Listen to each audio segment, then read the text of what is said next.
Salut tout le monde, j'espère que vous allez bien, c'est Loïc de la chaîne Gata Volgar, bienvenue dans cette nouvelle vidéo. Aujourd'hui, on se retrouve pour le débrief du match Danemark-France. C'était une rencontre qui comptait pour la dernière journée de phase de groupe de la Ligue des Nations. Défaite 2-0 chez les Danois. Kasper Dolberg avait ouvert la marque à la 33e minute de jeu et la 38e, Skovholsen fait le break. Et avec ce résultat, les Bleus terminent cette campagne de Ligue des Nations avec une troisième place. On est avant-dernier, on est maintenu. On profite de la défaite de l'Autriche face à la Croatie sur le score de 3-1. Donc on termine avant-dernier avec 5 points, une victoire, 2 matchs nuls et 3 défaites, mais on n'est vraiment pas rassuré à un mois et demi de la Coupe du Monde au Qatar. C'est vraiment pas rassurant et je m'inquiète pour la suite. Alors, pour débriefer ces 90 minutes, pour parler du contenu de cette partie, la première période est très médiocre de la part des hommes de Didier Deschamps. On va dire que jusqu'à la demi-heure de jeu, c'était assez intéressant, c'était assez correct, si on peut dire ça comme ça. Il y avait du pressing, il y avait de l'agressivité sur le porteur du ballon. Techniquement, c'était assez propre, ça jouait bien, ça coulissait à droite, à gauche. Tactiquement, c'était assez bien organisé. Le schéma de jeu était assez bien respecté. Et puis, on a manqué de réussite devant le but. Kasper Schmeichel, gardien du Danemark, a fait de nombreux arrêts.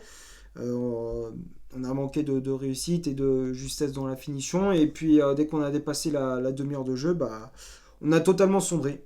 33e, Dolberg qui ouvre la marque. Sur une transversale de Christian Eriksen, au milieu de Manchester United, qui écarte sur le côté gauche pour Damsgaard, qui centre au point de pénalty pour l'attaquant du Danois, il a juste à foncer Areola. Ça fait 1-0. Le but, c'est bien joué de la part du Danemark, et c'est pour moi défensivement, Saliba, Upamecano et Badiachil, les trois, ils n'étaient pas du tout... il n'y avait aucune organisation, enfin c'était pas bien organisé, l'alignement il était pas bon.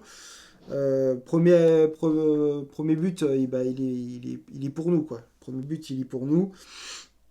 Donc ça fait 1-0 et puis quelques minutes après le but de Dolberg, Skovholsen qui nous punit une deuxième fois sur encore un corner de Christian Eriksen. On n'arrive pas à se dégager.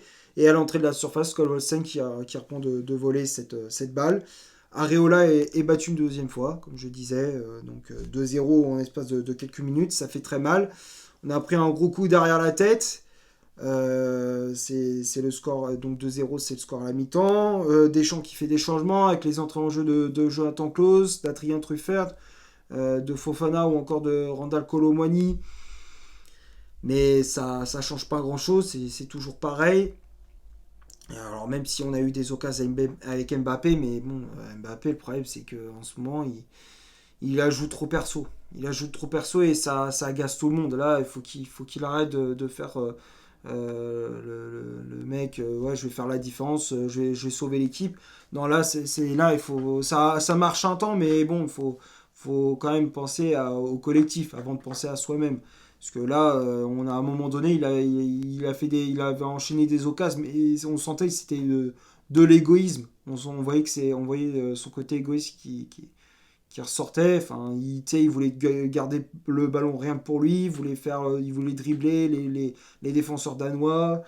Non, il a pas été bon du tout.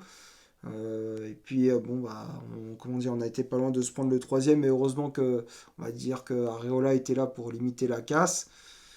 Non, 2-0, on en restera là, mais franchement, ça me rassure pas avant la Coupe du Monde, parce que c'était le dernier match avant la Coupe du Monde au Qatar. Moi, je dis qu'on n'est pas prêt. Je pense que cette Coupe du Monde, ça va être un fiasco. Ça va être un fiasco. Je pense qu'on va faire un gros flop. Ça, c'est clair et net. Maintenant, on va passer à la composition d'équipe que Didier Deschamps a mis en place pour ce match. Qui nous a remis son 3-5-2 avec Areola dans les buts. La défense à 3, c'était Saliba à droite, Upamecano dans l'axe et Benoît Badiachil à gauche. Tchouaméni et Eduardo Camavinga au milieu de terrain. Griezmann en numéro 10 avec le brassard de capitaine. vu que Lloris était blessé et Varane était sur le banc. D'ailleurs, j'ai pas compris pourquoi Raphaël Varane n'était pas titulaire. Les pistons, Pavard à droite, Ferland Mendy à gauche, et le duo d'attaque, c'était Kylian Mbappé associé à Olivier Giroud. Les remplaçants, comme je disais, il y avait l'entrée en jeu de Jonathan Klaus à la place de William Saliba, Adrien Truffert pour Ferland Mendy, Fofana pour Kamavinga, Colomani à la place de Griezmann et Nkunku qui était entré en jeu à la place d'Olivier Giroud. La composition d'équipe, bon, il a fait un peu tourner, comment dire, il a fait jouer un peu les remplaçants avec Upamecano, il a fait rentrer, il a fait jouer Kamavinga. Tu sais, comment dire, il a voulu faire faire souffler les cadres comme Raphaël Varane. Moi, j'aurais préféré voir Varane titulaire, hein, parce que bon, Upamecano, il m'a pas du tout rassuré. Donc voilà, j'espère que comment dire, pour la Coupe du Monde, il aura trouvé son 11 fixe. Parce que moi, je vois pas son 11 de départ fixe. Moi, pour moi, je vois pas c'est quoi son 11 type. C'est surtout ça. Je vois pas le 11 type avec on voit pas souvent les mêmes noms. Ça change souvent. Il n'y avait pas les frères Hernandez. Il n'y avait pas Lloris. C'est vrai, il y avait beaucoup de blessés. Mais bon, il y a pas, moi je trouve qu'il n'y a pas de schéma tactique fixe, il n'y a pas de 11 fixe. C'est flou. Moi je comprends pas les choix de Deschamps, j'ai du mal à comprendre. Et comme je te dis, la Coupe du Monde, ça a été un fiasco. Pour moi, ça a été un gros flop. Et je suis pas pessimiste, mais bon, faut être quand même réaliste. Et moi je pense qu'on on va pas réussir notre Coupe du Monde. On va parler des chiffres de cette rencontre. On va commencer par le Danemark, 48% de possession de balle. 13 corners, 10 tirs au total, dont 7 tirs cadrés, un hors-jeu signalé. Et du côté français, 52% de possession de balle, 11 corners, 13 tirs au total, dont 7 tirs cadrés, un hors-jeu de signalé. Quand on regarde les chiffres, la possession de balle était assez équilibrée, légèrement en faveur des Bleus, mais bon, ça n'a pas été exceptionnel. Et puis en termes d'occasion, c'était à peu près équilibré également, mais aussi légèrement en faveur des Bleus, mais c'était compliqué. Il n'y avait pas beaucoup comment dire, ça manquait de réalisme, ça manquait de précision dans la finition. Danemark, ils ont été meilleurs que nous. C'est normal. Et c'est vrai que c'est mérité leur victoire est amplement méritée. Et puis les tops et les flops, pour moi, il n'y a pas de top.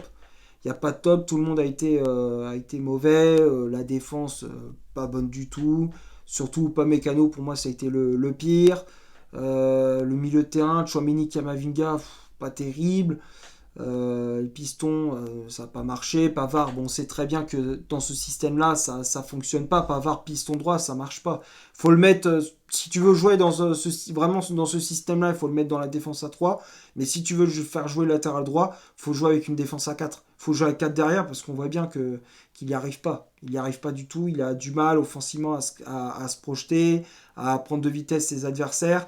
Défensivement, bon, on va dire il est plus à l'aise, mais tu sens que c'est pas un poste qui est fait pour lui.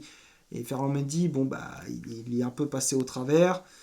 Griezmann, bon, il a eu du mal. Et puis les deux de devant, Mbappé et Giroud. Non, Mbappé il m'a gonflé. Giroud, c'est dommage pour lui parce qu'il aurait pu marquer des points. Mais bon, malheureusement, il était un peu à l'image de l'équipe, quoi. Et les remplaçants, bon, ça n'a pas changé grand-chose. Klose, bon, on va dire que il n'a pas fait une mauvaise entrée en jeu, mais bon, il avait surtout du mal défensivement à faire les replis défensifs. Lorsqu'il fallait revenir, il avait du mal. Truffert, pareil. Fofana, bon, ça n'a pas changé grand-chose. Colomani et Nkunku, bon, ça a été compliqué. Non, pour moi, c'est à un mois de la Coupe du Monde.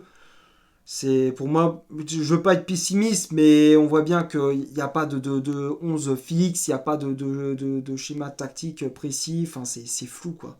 C'est flou. Moi, je comprends pas ce que veut mettre Deschamps en place. Je comprends pas. Je vais m'arrêter là pour ce match.